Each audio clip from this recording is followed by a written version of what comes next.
Animal being ہے، یہ اس عالم خلق کی شے ہے. دوسرا ہے اصل میں کہ جو ایٹرنل ایلیمنٹ ہے اور جو ہمیشہ کی چیز ہے. برائے او نگہدارم، نگہدار کہتے ہیں جو حفاظت کر رہا ہو. نگہدارم خودی را. اب آئیے پروگرام کا دوسرا حصہ. دو ہم نے گنے تھے نا، ایک تو یہ کہ اس کو تقویت دیجئے روح کو، اس کا ذریعہ کیا ہے؟ ایک نظم ذکر، الذکر قرآن، طبعاً صلاۃ اور اذکار مسنونہ. اسی سے پھر ایمان کی گہرائی ہوتی چلی جائے گی. قرآن کے ساتھ ہوگا یہ ذکر کی تو گہرائی کے ساتھ گہرائی بھی ہوگی، اور ایمان کی اسی شدت کا گہرائی کا نام احسان ہے، جہاں وہ یقین اس درجے پہنچ جائے کانک تراہ. اب دوسرا ایلیمنٹ کیا تھا؟ تہذیب و تزکیہ نفس. اس کا کیا طریقہ ہوگا؟ ایک ہی طریقہ، جیسے وہاں ذکر کا لفظ ہم نے گنا تھا، یہاں پر بھی اس کے لیے عنوان جامع کیا ہے؟ مخالفت نفس کی ریاضتیں. ریاضت کسے کہتے ہیں؟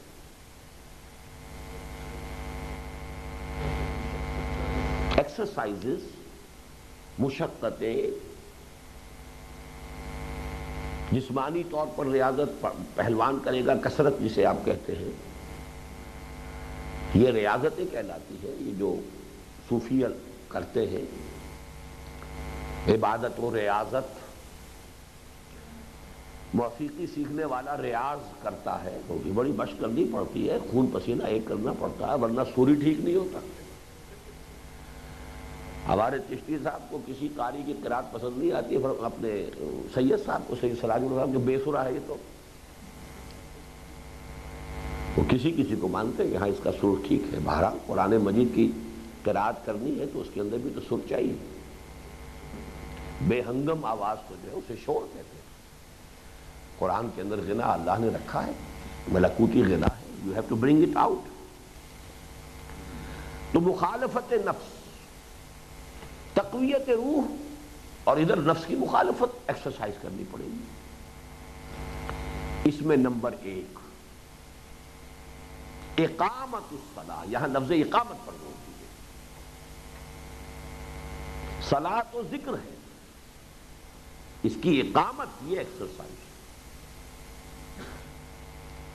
دن میں اقامت الصلاۃ، کوئی مصروفیت آڑے نہ آنے پائے، کوئی دوستی آڑے نہ آنے پائے، کوئی مفاد آڑے نہ آنے پائے. یہ ریاضت ہے،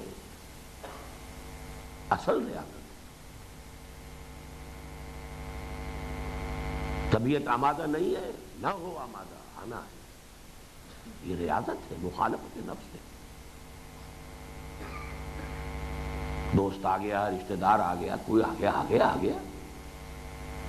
اقامت ہے یہ اصل میں. جو یہاں پر اس کو میں نے سپلٹ کر دیا، نوٹ کر لیجیے. صلاۃ کا ایک عنصر ہے ذکر میں،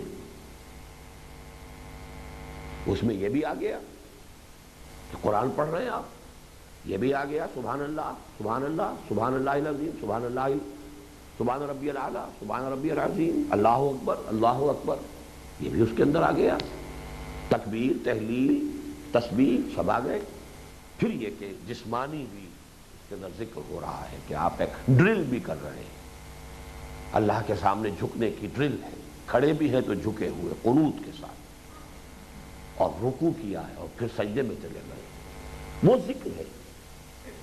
اور اقامت الصلاۃ یہ ریاضت ہے، مخالفت نفس.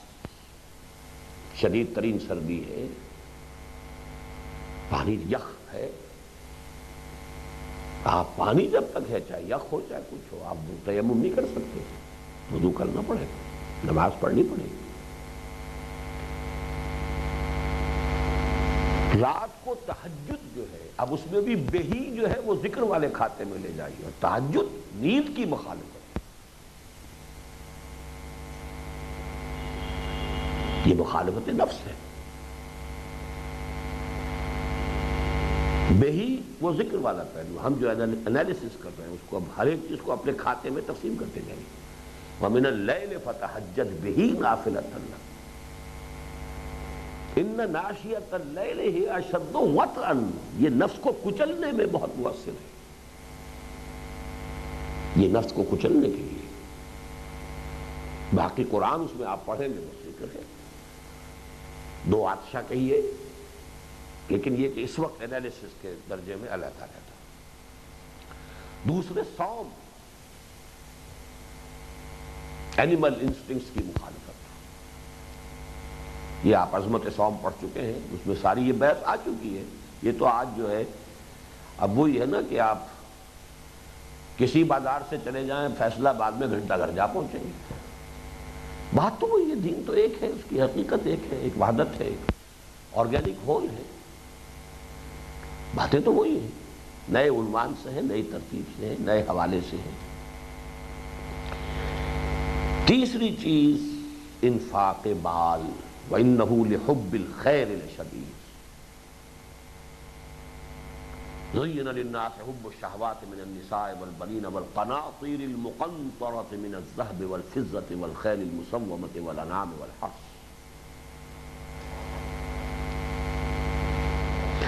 اور آپ نے دیکھا ہوگا کہ یہ بعد میں اس کو اللہ کرے بھول نہ جاؤں، مسبحات میں زیادہ زور، سب سے زیادہ زور اس پر ہے.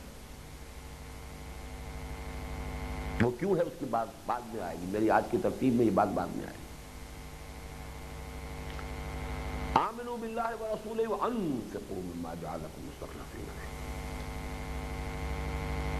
من ذا الذی یقرض اللہ قرضا حسنا فیضاعفہ لہ ولہ اجر کریم. ان المصدقین والمصدقات واقرضوا اللہ قرضا حسنا یضاعف لہم ولہ اجر کریم.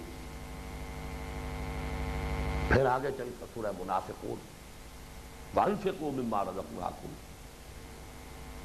من قبل ان یاتی احدکم الموت الی آخر الآیہ. پھر سورہ تغابن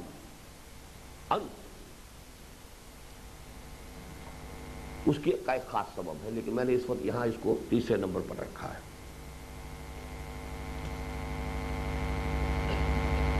ان تینوں چیزوں کی جامع دو چیزیں پھر اور ہیں.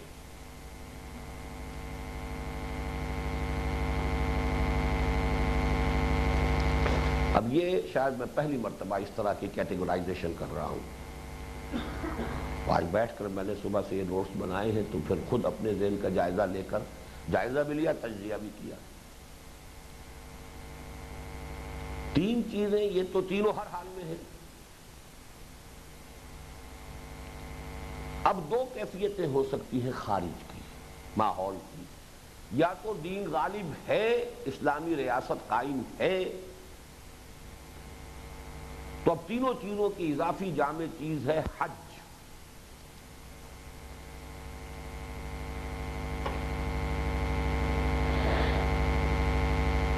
انفاق مال بھی ہے، احرام میں وہ صوم کی پابندیاں بھی ہے،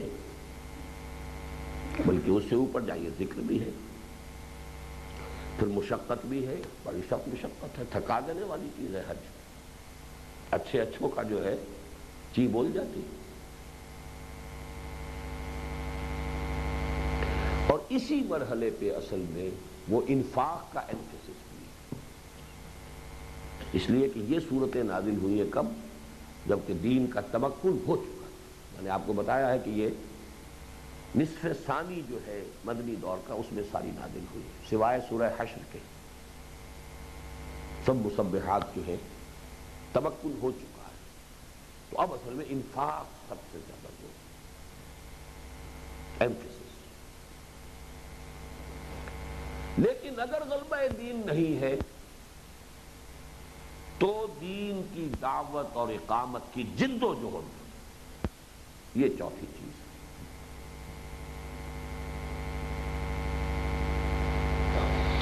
اس میں پھر آپ دیکھیں کہ چاروں اعتبارات سے مخالفت نفس ہے. محنت اور مشقت ہوگی کہ نہیں ہوگی، جو آرام اور استراحت کے منافی ہے.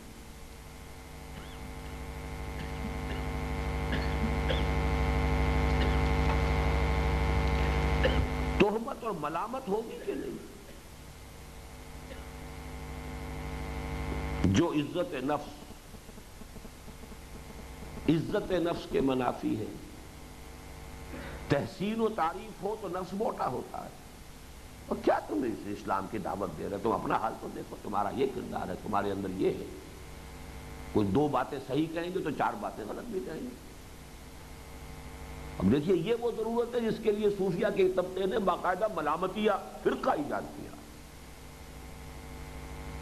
یہ بھی مجاہدہ نفس کے خلاف مجاہدے کی ایک شکل ہے کہ لوگ مجھے حقیر سمجھیں، مجھے گالیاں دیں، مجھے فاسق و فاجر کہیں. یہ فرقہ ملامت ہے، اس لیے تو تھا. آپ آئیے، حق کی دعوت دیجئے. محمد الرسول اللہ جیسے شخص کو بھی کہا گیا پاگل ہے، دماغ خراب ہے. ان ھذا لشیء یراد، کوئی مقصد ہے ان کا. He wants some domination. ان ھذا لشیء یراد، یہی ہے نا.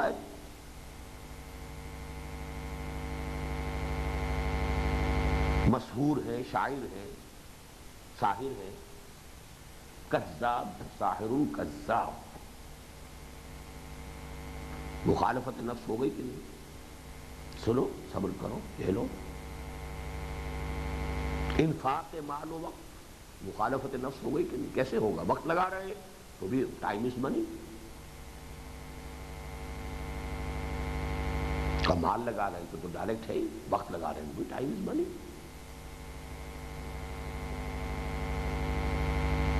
اپنی اور اپنی آل اولاد کی جانوں کے لیے اندیشے، آفات اور خطرات کا رسک لینے کے لیے دینا. قتال تک آئیں گے تو اپنی جان ہے تیری پرکھ کر جانے پڑے گی. ہجرت کی تھی صحابہ نے تو اپنے سارے اہل و عیال کے لیے کتنا بڑا رسک لیا تھا. یہ بیسک جو انسٹنکٹس ہیں، animal instinct, preservation of the self اور پریزرویشن آف دی اسپیشیز، اس کی مخالفت ہو رہی. یہ 5 عنوانات میں نے قائم کیے ہیں کہ اس دعوت دین اور اقامت دین کی جد و جہد میں مخالفت نفس ان پہلوؤں سے.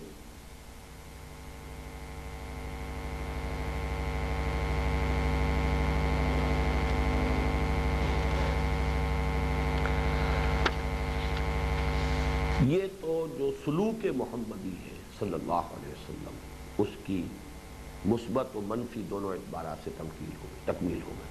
مثبت ذکر، جس سے تجلیہ روح ہوگا، تحریر روح بمانی اس کو گرم کرنا، حرارت. اور منفی نفس کی مخالفت، یا باغی الخیر اقبل، آگے بڑھو، یا باغی الشر ادبر، اس کو دباؤ، اس کو اٹھاؤ. یہی ہوگا، اور تو کوئی کام ہو ہی نہیں سکتا. لیکن اب یہاں نوٹ کیجئے، اس جہاد کا جو اصل ہدف ہے وہ تو ہماری گفتگو میں آ چکا، اپنی پیوریفیکیشن ہے. اپنے نفس کو جب آپ نے مخالفت کی، آپ کی روح کو پھر وہی flight of the alone to the alone, تبھی تو ہوگی. اضافی حکمت اس میں کیا ہے؟ یہاں وہ اجتماعیت آتی ہے. اس جہاد کا ہدف ہے نظام عدل و قسط کا قیام، تاکہ زیادہ سے زیادہ تعداد میں انسانوں کے لیے اس سلوک کی راہ کو اختیار کرنا ممکن ہو.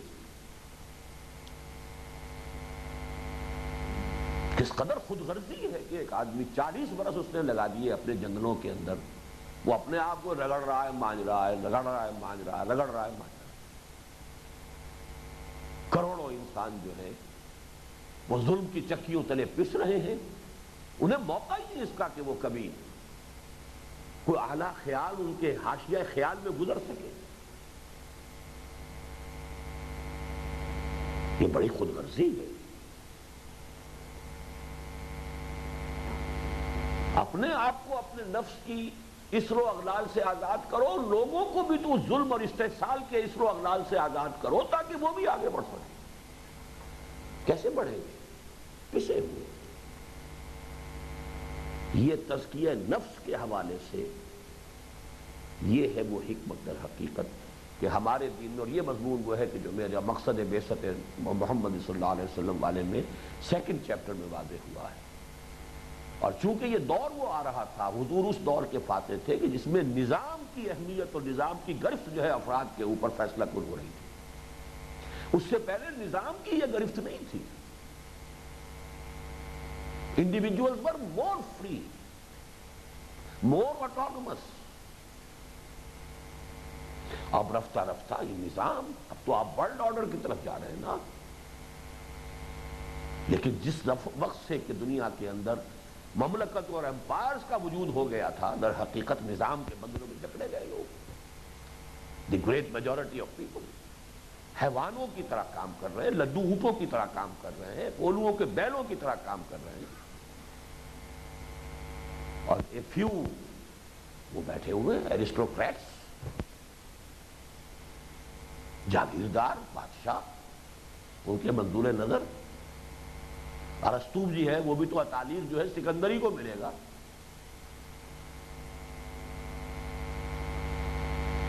یہ ہے اصل بات کہ اب وہ وقت آ رہا تھا کہ نظام کی گرفت، جکڑے جا رہے ہیں لوگ، جکڑے جا رہے ہیں لوگ، جکڑے جا رہے ہیں لوگ۔ آج وہ اپنی انتہا کو پہنچ گیا ہے معاملہ۔ میں نے تو جیسا کہ عرض کیا ہے حال ہی میں اپنا احساس کہ جیسے کسی کو جکڑ دیا ہو، اس کی ٹانگیں بھی جکڑی ہوئی ہیں، ہاتھ بھی جکڑے ہوئے ہیں، اور وہ اپنی آنکھوں سے دیکھ رہا ہے کہ سیلاب بڑھ رہا ہے، آ رہا ہے، میں ہل نہیں سکتا۔ I am seeing everything, مجھے نظر آ رہا ہے، but I am helpless. کیا کریں؟ زیادہ وہیں پہ اندر ہی اندر پیچوتاب کھا لیں،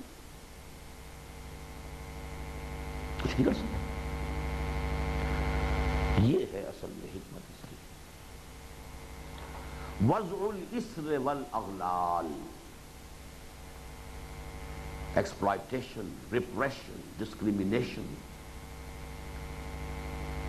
سیاسی سطح پر ریپریشن، معاشی سطح پر ایکسپلائٹیشن، سماجی سطح پر ڈسکریمنیشن۔ یو آر لو، میں ہوں اونچا، اعلیٰ۔ اس سب کا خاتمہ، اسی لیے حضور کی حدیث نوٹ کیجئے، کاد الفقر ان یکون کفرا۔ فقر، احتیاج، افلاس انسان کو کفر تک پہنچا دیتی، غافل تو بنا دیتی ہے۔ بس غالب الفیض کا یہ شعر ہے، دنیا نے تیری یاد سے بیگانہ کر دیا، تو اس سے بھی دل فریب ہے غم روزگار کے۔ اور اصل میں تو حکیمانہ قول شاہ ولی اللہ کا ہے کہ جس معاشرے میں تقسیم دولت کا نظام غیر منصفانہ ہے، تو یہ دو دھاری تلوار ہے، ایک طرف دولت کے انبار لگتے ہیں تو وہاں عیاشی ہوگی، بدماشیاں ہوں گی، خرمستیاں ہوں گی، نفس خوب کھل کے کھیلے گا۔ دوسری طرف احتیاج ہوگی، انسانوں کی عظیم اکثریت وہ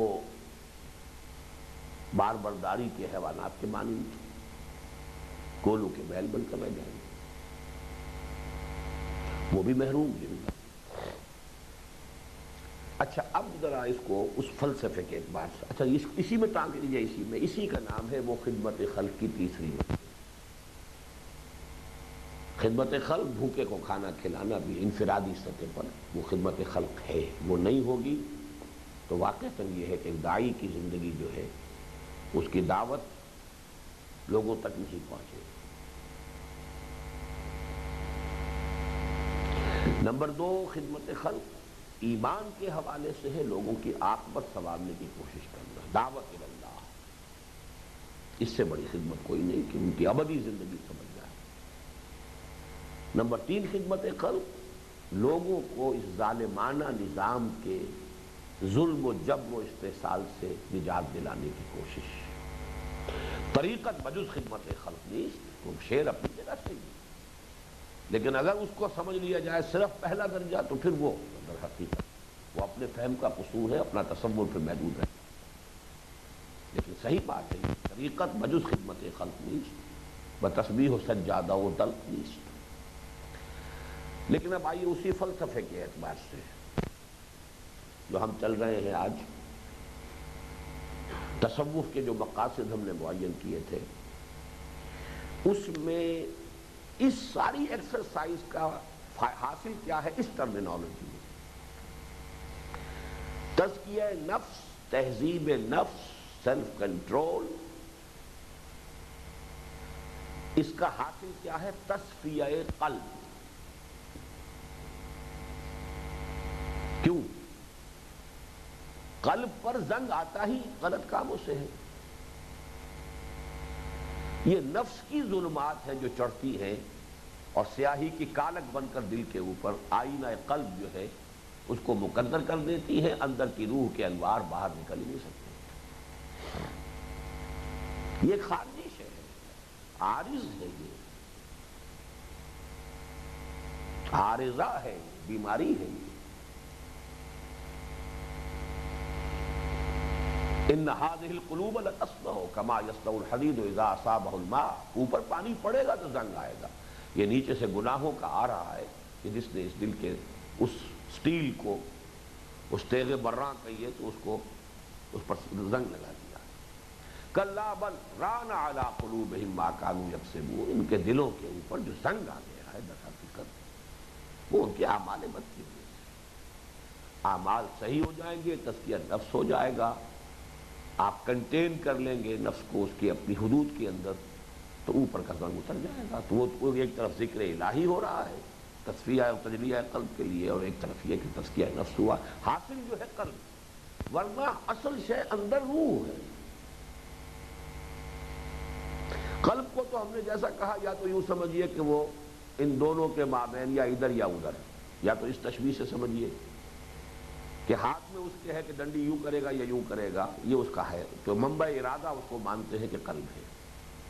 دوسرا یہ کہ وہ ایک آئینہ ہے جس کے اندر وہ جو سورہ نور کی جو تمثیل ہے اس کے حوالے سے اندر تو ہے لالٹین کی چمنی جو ہے اس کے اوپر دھواں آ گیا، تو اندر جو وہ ہے شعلہ موجود ہے، لیکن یہ کہ اس کی روشنی باہر نہیں آ سکتی. یہ زیادہ جیسے نقطۃ سوداء، سیاہ داغ پڑ جاتا ہے جب کوئی شخص گناہ کرتا ہے، گناہ کرتا رہتا ہے، داغ پر داغ، داغ پر داغ پڑتے پڑتے یہاں تک کہ وہ پورا اس کے اوپر شقاوت طاری ہو جاتی ہے. جیسے کہ ایک حدیث میں، مجھے اس کا متن مل نہیں رہا ہے آج کل، لیکن یقین کے ساتھ کہہ سکتا ہوں کہ اس حدیث میں یہ الفاظ ہیں کہ حضور نے پھر اپنی مٹھی بند کر کے فرمایا ایسے دل بند ہو جاتا.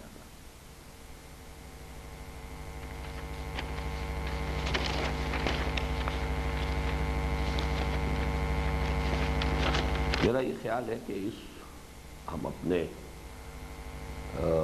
سیشن کو یہاں ختم کر دیں. چند منٹ ہیں ابھی، اگر آپ اس حصے سے متعلق کوئی سوال کرنا چاہیں جو بہت متعلق ہو، کرسپ کوسچن. شریعت کے مطابق جو ہے قرآن کی روح ہے، جو اس میں ہمیں روحانیت کا جو ہے شامل ہوتا ہے. انسان کی شخصیت نکلتی، الفا سائنس کے حقائق جو سامنے آتے ہیں، اس کے ذریعے سے بھی روحانی ترقی انسان کی. جی ہاں، یہ میں اصل میں آگے بیان کروں گا. آپ نے حسن سلوک کی بات کی، صوفیوں میں بھی حسن سلوک تو زیادہ ہی ہوتا ہے. یعنی وہ خدمت خلق کا وہ گوشہ ہو گیا نا، وہ ٹھیک ہے، لیکن احسان جس کو اصطلاح کہا گیا ہے دین کی، وہ دوسروں کے ساتھ حسن سلوک نہیں ہے. اپنے دین میں حسن پیدا کرنا. آپ کی دینی زندگی جو ہے ایک حسین اور حقیقتاً بہت صحیح اور وہ جو مطلوب ہونی چاہیے اس کے اندر حسن و جمال کی کیفیت، اس کو پیدا کرنا، یہ احسان ہے. اور اس کا تعلق ایمان کی اس شدت اور اس گہرائی سے ہے کہ یقین اس درجے پہنچ چکا. صوفیوں کے پاس بھی کافی غیر مسلم جا کے مسلمان ہوئے، ان کے ساتھ ان کا حسن سلوک تھا جو تھے. نہیں، اس کی نفی کس نے کی ہے؟ یہ تو یقیناً حسن سلوک جو میں نے آخری بات جو کہی ہے کہ بھوکے کو کھانا کھلانا، اور یہ تو ایک شخص کی انفرادی دعوت کے لیے، اس کے مؤثر ہونے کے لیے لازم. خود حضور صلی اللہ علیہ وسلم کی شخصیت مبارکہ میں جب تک وحی کا آغاز نہیں ہوا، اس وقت تک یہی پہلی منزل جو تھی وہ حسن سلوک کی یا خدمت خلق کی وہ بتمام و کمال موجود تھی. اسی لیے جب پہلی وحی آئی ہے تشریف رکھیے تو، اور حضور جو ہے بہت اس کے جو اثرات تھے تو آپ لرزتے ہوئے آئے ہیں، پسینے سے شرابور تھے، اور آپ نے کہا زملونی زملونی، مجھے کمبل اٹھا دو اڑا دو. اور پھر یہ الفاظ بھی نکل گئے آپ کی زبان مبارک سے، خشیت علی نفسی، مجھے تو اپنی جان کا خوف ہے. یہ کیا ہو رہا ہے، کیا ہو رہا ہے، اور کیا ہوگا، کیا ذمہ داری آنے والی ہے. جس پر پھر حضرت خدیجہ الکبریٰ رضی اللہ تعالیٰ عنہ نے تسلی الفاظ دے دی تھی، آپ گھبرائیں جی، آپ اللہ آپ کو ضائع نہیں کرے گا. آپ یتیموں کی سرپرستی کرتے ہیں، بیواؤں کی خبرگیری کرتے ہیں، غریبوں کو کھانا کھلاتے ہیں، مسافروں کی مہمان نوازی کرتے ہیں، تو وہ آپ کے کردار کا رخ ہے. یہی رخ حضرت ابوبکر صدیق کی شخصیت میں تھا. ابن الدغنہ نے یہی الفاظ کہے تھے جب ہجرت حبشہ کے لیے حضرت ابوبکر بھی نکل کھڑے ہوئے تھے. تو اس وقت جو ہے پھر وہ ابن دغنہ ملا ہے راستے میں، کہا چلے کہ میں جا رہا ہوں اس لیے کہ مجھے یہ قوم جو ہے خدا واحد کی پرستش نہیں کرنے دیتی. انہوں نے کیسے، we can't afford to lose you, تم جیسا چاہو، تم تو غریبوں کی خبرگیری کرتے ہو، یتیموں کی سرپرستی کرتے ہو. وہی الفاظ، بالکل وہی عکس کامل. تو یہ چیز تو ہے اس سطح پر. جی جی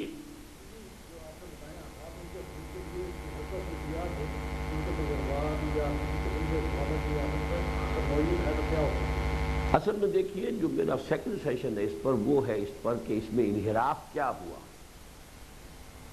پہلے اس کو سمجھ لینا. ابھی تو ہم نے سلوک محمدی سمجھ لیا صلی اللہ علیہ وسلم، طریق محمدی، سلوک محمدی، قرآنی تصوف، صحیح اسلامی تصوف یہ تھا.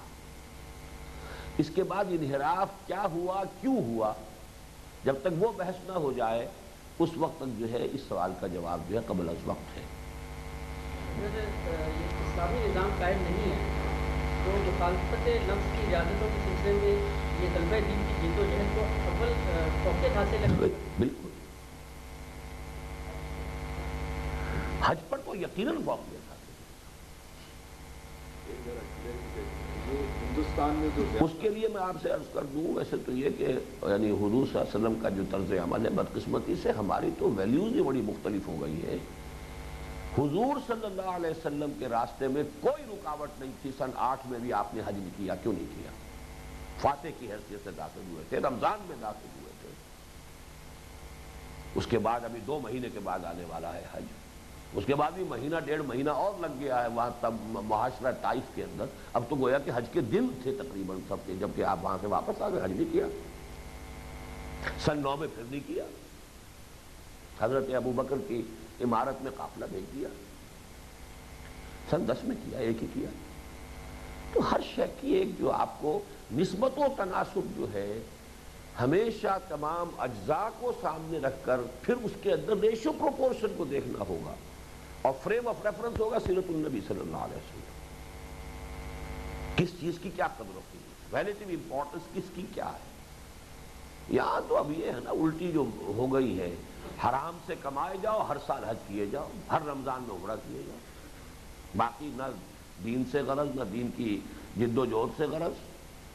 وہ ہے یہ کوئی حج اور عمرے نہیں ہے، یہ سیرت النبی سے ان کا کوئی واسطہ نہیں، سنت نبوی سے ان کا کوئی تعلق. جی ہندوستان میں جو نام پھیلا ہے زیادہ تر صوفیاء کرام نے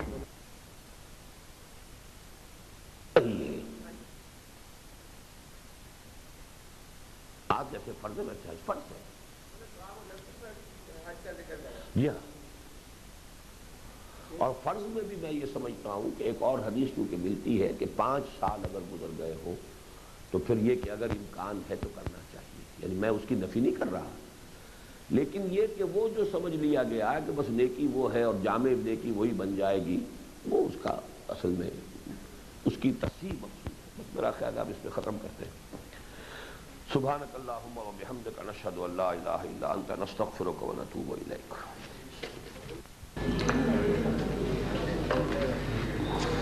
آئے نہیں لوگ ابھی.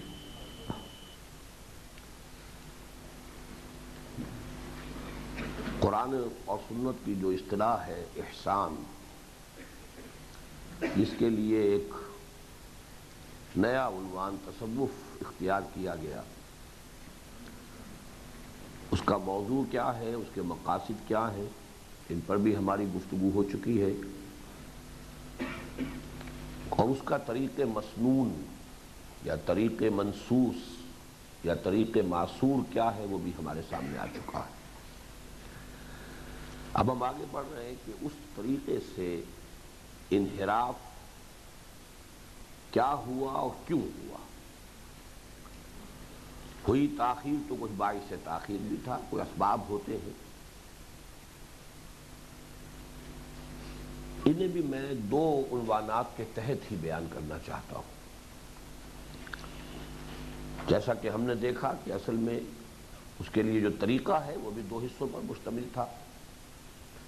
جو انسان کے اندر خیر کی طاقت ہے، خیر والا عنصر ہے، علوی الاصل ہے، جس کا اللہ تعالیٰ کی ذات کے ساتھ ایک گہرا تعلق ہے، وہ تعلق مزمحل ہو جاتا ہے، وہ تعلق ہم یوں کہتے ہیں کہ وہ روح جو ہے وہ سو جاتی ہے یا مزمحل ہو جاتی ہے۔ ایک تو یہ کہ اس کو ایکٹیویٹ کیا جائے، اس کے اندر نئی حرارت اور نئی قوت پیدا کی جائے، اور دوسرے جو اس کی مخالف قوت ہے، داعیات نفسانی، ان کو دبایا جائے، کنٹرول میں لایا جائے، تہذیب و تزکیہ نفس، جس کے نتیجے میں تصفیہ قلب بھی خود بخود حاصل ہو جاتا ہے۔ اسی طریقے سے جو انحراف ہوا ہے اس میں پہلا انحراف یہ ہے کہ ذکر کا مرکز و محور اور مبنی و مدار قرآن نہیں رہا، اس کی بجائے رفتہ رفتہ نئے ایجاد کردہ اوراد و اذکار رائج ہوتے چلے گئے۔ اس کو ایکسینٹریسٹی کہیں، اصل مرکز سے کسی شے کا ہٹ جانا، فلکرم بدل گیا، ایکسس اور ہو گیا، یہ اہم سبب ہے انحراف کا۔ کیوں ہوا؟ اس کے اسباب پھر بہت طویل ہیں۔ اس کا ایک سبب تو جس پر میں نے گفتگو کی ہے کہ جو فطری تھا، طبعی تھا، اور کسی صورت میں بھی اسے روکا نہیں جا سکتا تھا، انیویٹیبل تھا، اس حد تک ہم اسے کنڈون کرنے پر مجبور ہیں۔ اس سبب پر میں نے گفتگو کی ہے اپنی ایک نہایت مختصر لیکن نہایت جامع اپنی تحریر میں، جو کل 6 صفحات کی ہے، اور دعوت رجوع القرآن کا منظر اور پس منظر والے کتاب میں وہ شامل ہے۔ قرآن اور جہاد، کہ ہمارے جو دین کا عہد اول ہے اس میں اہم ترین حقیقتیں یہ دو تھیں، قرآن اور جہاد۔ اور مرد مومن کی شخصیت کا جو معنوی حیولہ انسان کے ذہن میں ابھرتا ہے وہ ہے کہ ایک ہاتھ میں قرآن، دوسری میں تلوار ہے۔ قرآن سے ایمان، اور ایمان کا ظہور پھر لازمی جہاد۔ لیکن جب اسلام دعوت و تحریک کے مرحلے سے گزر کر سلطنت و ریاست کے مرحلے میں داخل ہو گیا تو naturally, انیویٹیبلی، logically there was a shift of emphasis. اب ارتکاز قانون پر زیادہ ہے، اسلام پر زیادہ ہے، ایمان پر اتنا نہیں ہے، قانون پر زیادہ ہے، حقیقت پر اتنا نہیں ہے، اس لیے کہ ریاست، قانون، شہریت کی بنیاد اسلام ہے، ایمان تو ہے ہی نہیں۔ یہ ریاست اور مملکت کے دور میں داخل ہونے کا یہ تو منطق ہے۔ یوں سمجھیے کہ جیسے جوانی کے بعد بڑھاپا آتا ہی آتا ہے، اس درجے میں شفٹ آف ایمفیسس ہوا ہے۔ یہ تحریر میری، جسے میں اپنی عزیز ترین تحریروں میں سے سمجھتا ہوں، مختصر ترین بھی ہے اور عزیز ترین بھی، ان میں سے ایک ہے، لیکن یہ کہ اس پر ابھی حال ہی میں ہمارا جو 1 ایئر کورس اس وقت ہو رہا ہے اس میں میں نے 2 نشستوں میں اس کی وضاحت کی ہے۔ 4 گھنٹے کے آڈیو ویڈیو اس 6 صفحے کی تحریر پر اب اویلیبل ہے، تو میں اب اس میں یہاں پر وقت زیادہ صرف نہیں کرنا چاہتا۔ آڈیوز بھی ہیں، ویڈیوز بھی ہیں، تفصیل سے ان کو سمجھنے کی ضرورت ہے، اس لیے کہ اس کا ایک نتیجہ نکلتا ہے کہ ہم اپنے کچھ اسلاف کے بارے میں انحراف عن القرآن کا الزام ان پر جس شدت کے ساتھ اپنے ذہنوں میں لگا بیٹھیں گے، اتنی ہی شدت سے ان سے ذہنی و قلبی بوجھ پیدا ہو جائے گا، اور یہ بہت بڑا لاس ہے، پرسنل ذاتی سطح پر بہت بڑا نقصان ہے۔ اگرچہ اس کے کچھ ثانوی اثرات بھی ہیں، اس کے کچھ الزامات آتے بھی ہیں، لیکن میں نے اس میں گفتگو کی ہے صرف اس بات پر کہ جو بالکل نیچرل ہے، جیسے جوانی کے بعد بڑھاپا، تو ایک شفٹ آف ایمفیسس ہوا ہے، جہاد کے اندر بھی ہوا ہے، وہ میں بعد میں تذکرہ کروں گا، لیکن ایمان کا جو زور ایمان پر تھا وہ اب اصل میں اسلام پر ہو گیا۔ اسلام میں ظواہر، مظاہر، قانون، فقہ، اس کی اہمیت ہوتی چلی گئی، فقہ اور حدیث پر زیادہ زور ہوتا چلا گیا، قرآن مجید رفتہ رفتہ فوکس آف اٹینشن نہیں رہا، اس لیے کہ اب تو قانون کی ضرورت ہے زیادہ۔ اس حوالے سے اب میں اس میں زیادہ وقت نہیں لے رہا، جیسا کہ میں نے عرض کیا ہے، اس کو آپ تفصیل سے اور ضرور دیکھیے۔ ان کو آپ سمجھیے کہ ہمارے اس دانشگاہ مسائل حکمت کے ضمیمے کے طور پر چند چیزیں جو میں نے آپ کو مختلف مواقع پر جن کا حوالہ دیا ہے، تو آپ سمجھیے کہ آپ کا اس میں شمولیت اور شرکت کا معاملہ ادھورا رہ جائے گا اگر ان چیزوں کا جلد از جلد پہلی فرصت میں آپ نے، چاہے پہلے پڑھی بھی ہو لیکن مغالطے میں نہ رہے کہ پڑھی ہے، بلکہ یہ کہ انہیں دوبارہ پڑھیں۔ البتہ اس میں کچھ ثانوی اثرات ہیں، اس میں کچھ لوگوں نے جان بوجھ کر بھی ایسا کیا۔ ہمارے ہاں دور ملوکیت آیا ہے، جب جاگیرداری آئی ہے، جب دولت پرستی آئی ہے، تو ان طبقات کی شعوری کوشش بھی تھی کہ لوگوں کے سامنے قرآن نہ رہے۔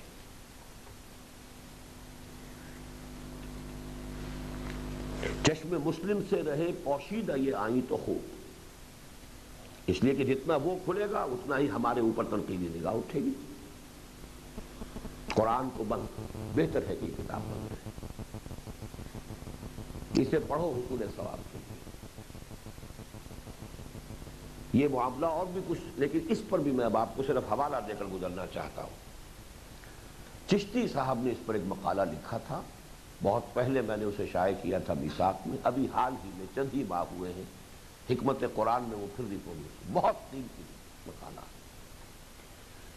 مسلمانوں کے قرآن حکیم سے دوری کے اسباب۔ لیکن چشتی صاحب کے سامنے وہ سبب نہیں جو میں بیان کر چکا ہوں، وہ میرے نزدیک زیادہ بنیادی اہمیت کا حامل ہے۔ اس سے یہ ہے کہ وہ بودھ اور وہ جو دوری ہے اس میں بہت بڑی کمی واقع ہو جاتی ہے کہ ایک اصل جو ہے، ایک عمل کا آغاز ہوا ہے ایک فطری قانون فطرت اور قانون طبع کے نتیجے میں، اب اس کے بعد پھر اس میں اضافے بھی ہو گئے ہیں، کچھ تو ہوتے بھی ہیں الفت میں جنوں کے آثار، اور کچھ لوگ بھی دیوانہ بنا لیتے ہیں، لیکن کوئی نہ کوئی بات ہوتی ہے تو ہی اس کے اوپر پھر ردے چڑھ سکتے ہیں۔ تو ان دونوں چیزوں کو ذہن میں رکھیے۔ جہاں تک ان اذکار و اوراد کا تعلق ہے، اس کے بارے میں ہمارے اہل تصوف کا کہنا یہ ہے کہ یہ اجتہاد کے درجے میں، وہ مانتے ہیں کہ یہ ہمارے طریقہ ہائے ذکر، یہ اس کے تمام جو بھی ہم نے مختلف سلسلے بنائے ہیں، پھر یہ کہ اس کے اندر جیسے ہندو یوگیوں کے اندر آسن ہوتے ہیں، ایسے بیٹھو، اس طرح بیٹھو اور اس طریقے سے ضرب لگاؤ، یہ ساری طریقے مانتے ہیں کہ یہ مسنون نہیں، اس کا کوئی تعلق کتاب و سنت سے نہیں، لیکن انہوں نے دلیل جو اپنے لیے اختیار کی ہے، ڈھال بنائی ہے اجتہاد کو، کہ جیسے اور چیزوں میں اجتہاد ہے ایسے ہی اجتہاد ہے۔ میں اسے تسلیم کرنے کو تیار نہیں ہے، اجتہاد کی ڈیفینیشن پر یہ چیزیں پوری نہیں ہو سکتی، بلکہ یہ ایجاد و ابتداع کے دائرے میں آتی ہے، اور وہ ہوا اسی لیے کہ جب وہ اصل ذکر سے ذرا ہٹے ہیں تو لامحالہ، جیسے کہ میں نے کہا تھا کہ ہر بدعت سنت کو جو ہے ڈسپلیس کرے گی، تو اگر کوئی صحیح چیز ہٹی ہے تو غلط چیز اس کی جگہ لے گی، یہ کانورس بھی اس کا صحیح ہے۔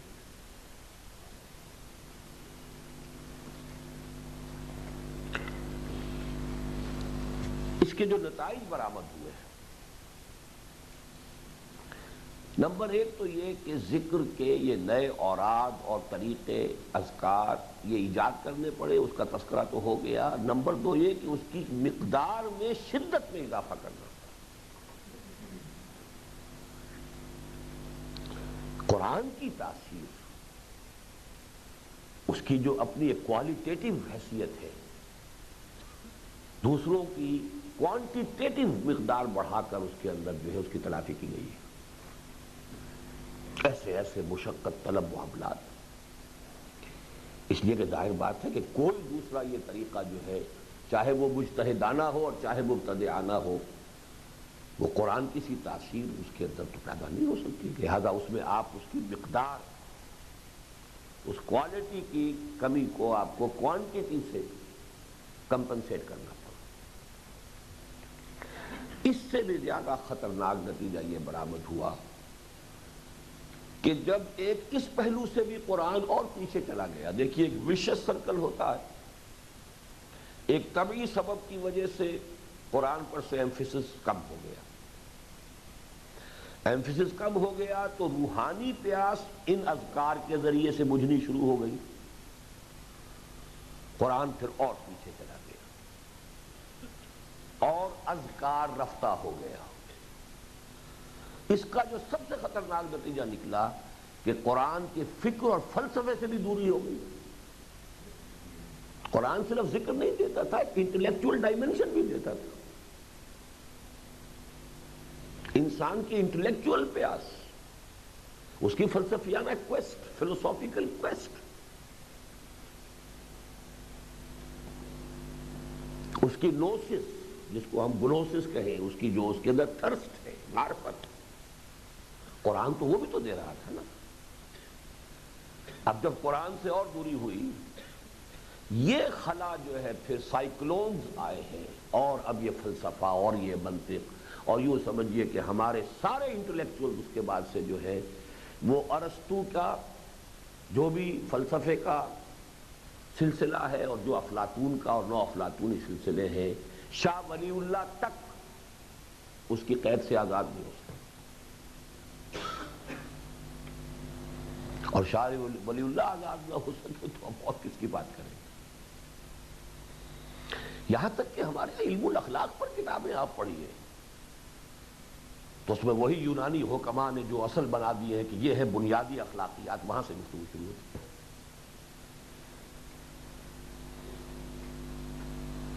سارا ویکوم فل ہوا ہے، اور اس سے اب اور بہت وہی وشس سرکل، قرآن سے اور دوری، قرآن سے اور دوری، قرآن سے اور دوری۔ یہ گویا کہ ایک اعتبار سے میں نے آپ کے سامنے شرح رکھ دی اقبال کے اس شعر کی کہ خار از مہجوری قرآن شدی۔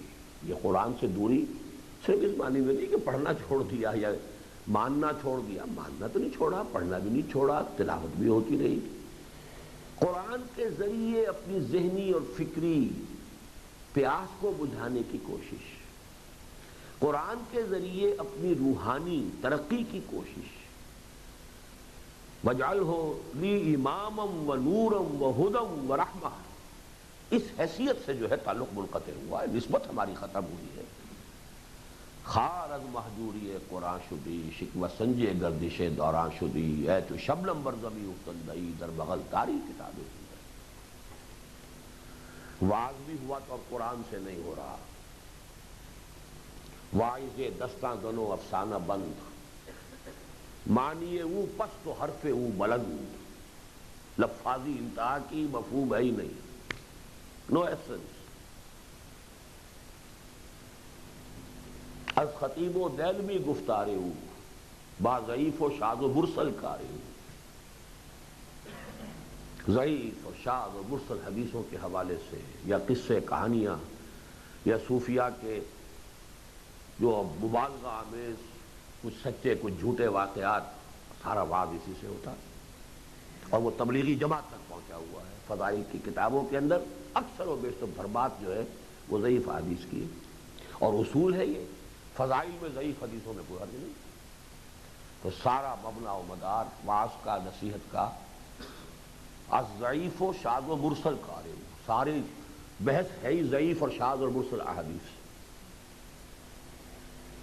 اقبال نے معلوم ہوتا ہے اصول حدیث پڑھے ہوئے تھے، بعض ضعیف و شاذ و مرسل کاری از خطیب و دیلمی گفتاری، یا اس میں اضافہ ہوا مولانا روم کے اشعار کا لہک لہک کر، اب تو وہ بھی گیا دور۔ اسی طرح تزکیہ نفس، صوفی پشمینہ پوش حال مست، از شراب نغمہ قوال مست، آتش از شیر عراقی در دلش، در نمی سازد بقرآن محفلش۔ صوفی کے محفل میں قرآن کا ذکر نہیں ہوگا، اس میں سازگاری ہی نہیں، موافقت ہی نہیں۔ ہاں حافظ کا شعر ہے تو حال آ جائے گا، اور عراقی کا کوئی شعر ہے تو پتہ نہیں کیا ہو جائے گا، وہ تو آگ بھر جائے گی۔ آتش از شیر عراقی در دلش، یہ ہے پہلا سبب، اور یہ سبب بھی بیان ہو گیا، اور انحراف ہوا کہ ذکر کا اصل مبنا مدار مرکز و محور یہ نہیں ہوا کہ ذکر ختم ہو گیا، ذکر تو چلا آ رہا ہے، لیکن اس کا مبنا مدار مرکز و محور شفٹ ہو گیا قرآن کی بجائے جیسے اذکار، اور اس میں اب اصل ذکر وہ شمار ہوتا ہے کہ جو ذکر در حقیقت اس کی کوئی سند کوئی سراغ، اور وہ تسلیم کرتے ہیں۔ یہ دلائل السلوک نامی ایک کتاب ہے جو ہمارے مولانا محمد اکرم آوان صاحب کے جو مرشد مولانا علا یار چکلالوی صاحب تھے، انہوں نے اس کو اجتہاد قرار دیا، مانا ہے کہ یہ مسنون نہیں ہے طریقہ، لیکن اجتہاد ہے۔ تو یہ I beg to differ، اس میں وہ یہ اجتہاد نہیں ہے، ابتداء ہے، ایجاد ہے، ابتداء ہے۔ یہاں میں ایک چیز رہ گئی تھی بیان کرنے میں، وہ بھی بیان کر دوں۔ ہمیشہ میں ذکر کے لیے اپنے دروس میں 4 چیزیں بیان کیا کرتا تھا، آج 3 کی صرف اس وقت جب گفتگو ہو رہی تھی۔ الذکر قرآن، پھر جامع ترین ذکر نماز، پھر اذکار مسنونہ معمولات کے ساتھ، اور یا وہ جو بھی تسبیحات آپ نے بتائی ہیں، تسبیح فاطمہ وغیرہ جو آپ سے ہیں وہ مسنونہ ہیں۔ چوتھا ہوتا ہے پی پرٹیکولر پرسنز کے لیے پریسکرپشنز۔ یہ اصل میں معالجہ نفس کس کا ایک سلسلہ ہے، یہ ذکر کا وہ مثبت جو ہے بحث، اس لیے میں نے اس کو جان بوجھ کر اس میں شامل نہیں کیا تھا۔ یہ مخالفت نفس جو ہے اس کے تحت اس کو ایڈ کیجیے کہ کوئی شخص، جیسے مثلا آج کل جو بھی سائیکالوجسٹ ہوتے ہیں، کوئی ماہر ہے نفسیات انسانی کا، اور وہ کسی پرٹیکولر پرسن کا تجزیہ کر سکتا ہے، تشخیص کر سکتا ہے کہ محرکات و داعیات نفس میں سے اس پر خاص طور پر کس چیز کا غلبہ ہے، اس لیے کہ مختلف مزاج اللہ تعالیٰ نے بنائے، کسی پر شہوت کا غلبہ زیادہ ہے، مال وال کی اسے اتنی حرص نہیں ہے، شہوت کا غلبہ ہے، کسی پر یہ ہے کہ اصل چیز ہی پیسہ ہے اس کے لیے، باقی اور کسی چیز میں بھی اس کے لیے کوئی دلچسپی نہیں، کوئی لذت نہیں، پیسہ چاہیے۔ وہ ایسے لوگ ہیں جن کی شہرت ہے اصل شے، دولت بھی ساری خرچ کر دیں گے اور سب کچھ جو ہے قربان کر دیں گے، اصل شے شہرت چاہیے، یا کسی کو وجاہت چاہیے، کوئی اقتدار، اس کے لیے پرٹیکولرلی اذکار تجویز کرنا، وہ اصل میں پھر ہے اصل میں معالجہ، پریسکرپشن ہوتی ہے۔ لیکن یہ کہ اس کو مستقل نظام بنا دینا یہ حماقت ہے۔ مستقل نظام تو وہی ہوگا جو محمد عربی صلی اللہ علیہ وسلم، اگرچہ ان میں بھی آپ نے بعض لوگوں کو پرٹیکولر پرسنز کی حیثیت جو چیزیں بتائی ہیں وہ اس چوتھی کیٹیگری میں ہیں، تو وہاں دیکھنا ہوگا کہ حضور نے کس کس قسم کی چیزیں تجویز کی ہیں۔ بہرحال اس کو جو ایک خلا تھا میں نے چاہا کہ وہ بھی پور ہو جائے۔ دوسرا انحراف، وہ جو مخالفت نفس کی چیزیں میں نے گنوائی تھی، اس میں سے جو آخری تھی جامع ترین جہاد، وہ خارج، اس میں بھی ایک تو اس کا سبب جو تھا وہ بالکل فطری اور طبیعی، وہی جوانی سے بڑھاپا آنے کی تعبیر، اسی کی تمثیل، اسی کا مثال، اس لیے کہ جب تک تحریک اور دعوت کا مرحلہ ہوتا ہے جہاد فرض عین رہتا ہے، اس لیے کہ وہ تو ہر جہاد ہے، اس میں دعوت و تبلیغ ہے، جہاد ہے، نظم کی پابندی ہو رہی ہے، جہاد ہے، پھر یہ کہ جو آخری مرحلے پر کنفنٹریشن بھی آ رہی ہے تو وہ کسی اور انداز کا ہے معاملہ، ریاست بن گئی تو اب جو ہے وہ جہاد سمٹ کر رہ گیا، یا تو قتال، مملکت کی حدود کی حفاظت اور بس پڑے تو توسیع، یہ اب جہاد ہے اصل، اور یہ فرض کفایہ ہے۔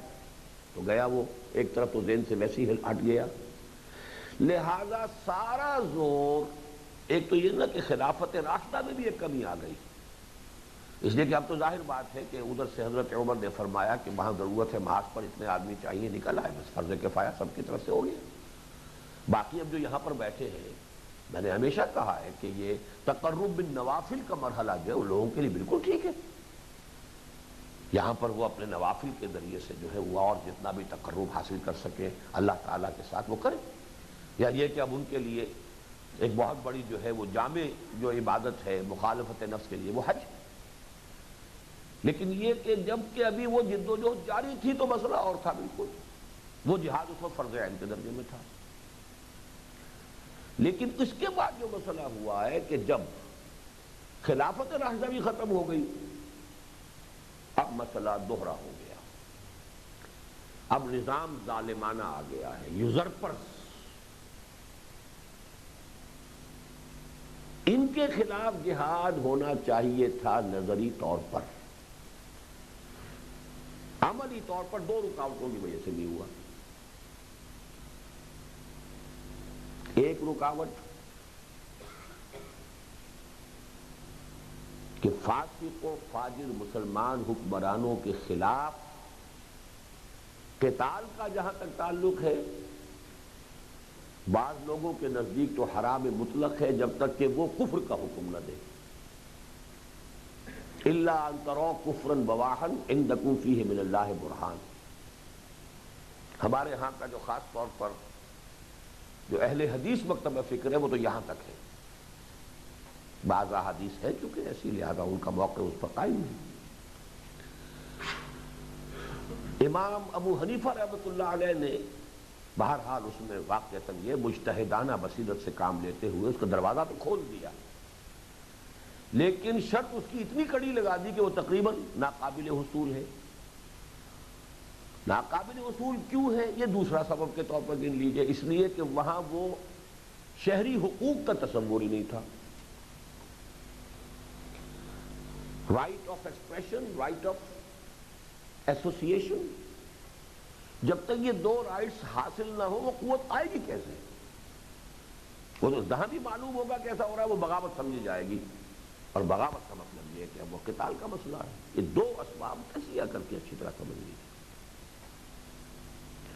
لہذا تزکیہ نفس کا جو یہ دوسرا عملی شعبہ تھا اہم ترین، جو کہ حضور صلی اللہ علیہ وسلم کی کے طریقہ تزکیہ میں اور طریقہ سلوک میں نہایت اہمیت کا حامل تھا۔ مخالفت نفس ہو رہی ہے، آپ مشقت جھیل رہے ہیں، آپ تکلیفیں جھیل رہے ہیں، آپ جو ہے اپنی جان و مال کے لیے 100 طرح کے رسک لے رہے ہیں، خطرات مول لے رہے ہیں، مال خرچ کر رہے ہیں، پیسہ خرچ کر رہے ہیں، یہ سب کچھ ہے، یہی تو مخالفت نفس ہے۔ اور نفس کو دبانا یہی گویا کہ اصل میں انسان کی اس روح کی ترقی کے لیے یہ دوسرا جو منفی پہلو ہے۔ اس کا اتنا بڑا شعبہ ڈیفنکٹ، وہ تو اوپر چھت ہے، چھت اس سے اوپر یہ درخت جا ہی نہیں سکتا۔ اس کو میں کہا کرتا ہوں لامحالہ ایک درخت جو ہے اگر وہ کسی چھت کے نیچے ہے تو جا کر اوپر مڑ جائے گا، اوپر تو نہیں جا سکتا۔ تو وہ جو ملوکیت کا دور ہے وہ ایک ایسی چھت کے مانند بن گیا کہ جس کو ریکنسائل کرنا پڑتا ہے۔ You have to live under this roof. تو مخالفت نفس کا ایک اہم شعبہ جب بند ہوا، اس کے حصے کا بھی سارا بوجھ اب اوراد پر اور اذکار پر اور نئے مراقبوں پر، نئے چلوں پر آخر کرنا تو ہے، اس لیے کہ سارا دور اب مجاہدہ نفس پر آ گیا۔ اس لیے بھی نئے سے نئے جو ریاضتیں اور نئے سے نئے مراقبے اور نئے سے نئے چلے اور سال ہا سال کی سیاحت اور جنگلوں میں جانا، ہوتے ہوتے اسلام میں بعین ہی رہبانیت والا رنگ پیدا ہوا، جس کے لیے کیٹیگوریکلی حضور نے کہا تھا کہ لا رہبانیت فی الاسلام، لا رہبانیت فی الاسلام الا جہاد فی سبیل اللہ، لا سیاحت فی الاسلام الا الصوم۔ یہ لیکن ہوتے ہوتے اب آپ صوفیاء کے قصے پڑھیے، 40 سال کی ریاضتیں ہوتی ہیں، وہ معلوم کتنی ریاضتیں، لمبی مشقت ہے، اور ان میں وہ سب کچھ ہے، تجرد کی زندگی گزر رہی ہے، گھر گرہستی کا کھکیڑ مول لے کر کیسے کام کریں گے؟ اس کا سبب پھر نوٹ کریں، جہاد کا، یعنی یہ دونوں چیزیں جو میں نے کہا تھا کہ صدر اول میں دو ہی حقیقتیں تھیں عظیم ترین، قرآن، جہاد، دونوں کو لنک کرنے والا ایمان، قرآن سے ایمان، ایمان سے جہاد، یہ دونوں ہی، ایک تو ان میں فطری اور طبعی طور پر جب اسلام دعوت و تحریک کے مرحلے سے گزر کر ریاست و سلطنت کے مرحلے میں آ گیا تو ایک تو شفٹ آف ایمفیسس لامحالہ ہو ہی گیا، ہونا ہی تھا، جہاد کا مفہوم بھی کچھ بدلا اور وہ ذکر کا معاملہ قرآن سے ہٹا، دونوں کا ویکوم جو ہوا کچھ نہ کچھ تو پر کرے گی، وہ اذکار کے وہ طریقے ہو گئے، اور یہاں ریاستیں جو ہیں، جہاد اس کے لیے ریاضتیں جو ہے غیر مسنون اور نہایت سخت، اس لیے کہ وہی مطلوب جو نتیجہ تھا کہ جو جہاد شامل ہوتا اس میں، پھر اس میں سارا زور جو ہے نفلی عبادتوں پر، ایک تو یہ کہ نئی سے نئی عبادتیں، نئے سے نئے مراقبے، نئے سے نئے چلے، لیکن یہ کہ پھر نفلی عبادتوں کے اوپر، وہ بھی نماز روزے کے اندر جو ہے سارا ایمفیسس تقرب بالنوافل، اس کا معاملہ بڑھتا چلا گیا، اور تقرب بالفرائض میں سے ایک اہم بڑا جو تھا ذریعہ کہ جہاد اور غلبہ دین کی جد و جہد، اس کا راستہ مل گیا۔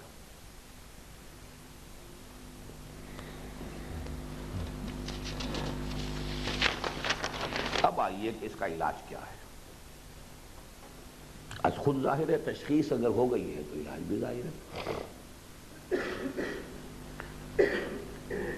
علاج کیا ہوگا؟ العود الی البد، اب واپسی اختیار کی جائے اس شے کی طرف جو شروع ہوئی تھی، اسی کا نام تجدید ہے، ریوائول ہے، رینائسنس ہے۔ تو العود الی البد، وہ بھی دو ہی ہوں گے، رجوع الی القرآن، وہ فلکرم جہاں سے ہٹا تھا اس کو صحیح جگہ پر لے آئیے، سینٹر آف ایمفیسس جو ایکسینٹرک ہو گیا معاملہ،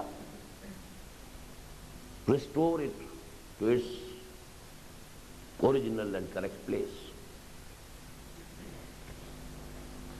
ایمان کی شدت یعنی گہرائی بھی اسی سے، اور اس کی گہرائی اور وسعت یعنی انٹلیکچوئل ایلیمنٹ، معرفت کی پیاس وہ بھی اسی سے۔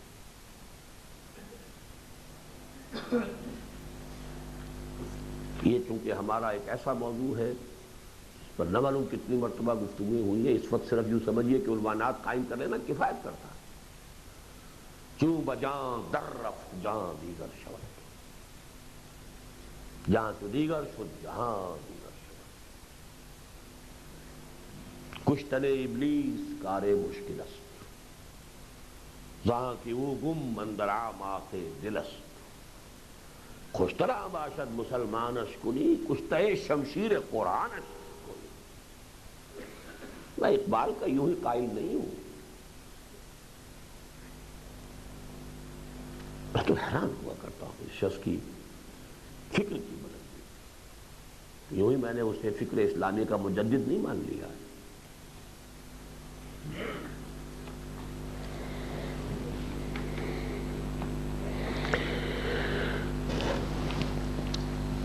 اس کا جو اب گفتگو ایک ہوئی تھی، دیکھیے قرآن کا بھی ایک پہلو ہے repeat and repeat and repeat and repeat,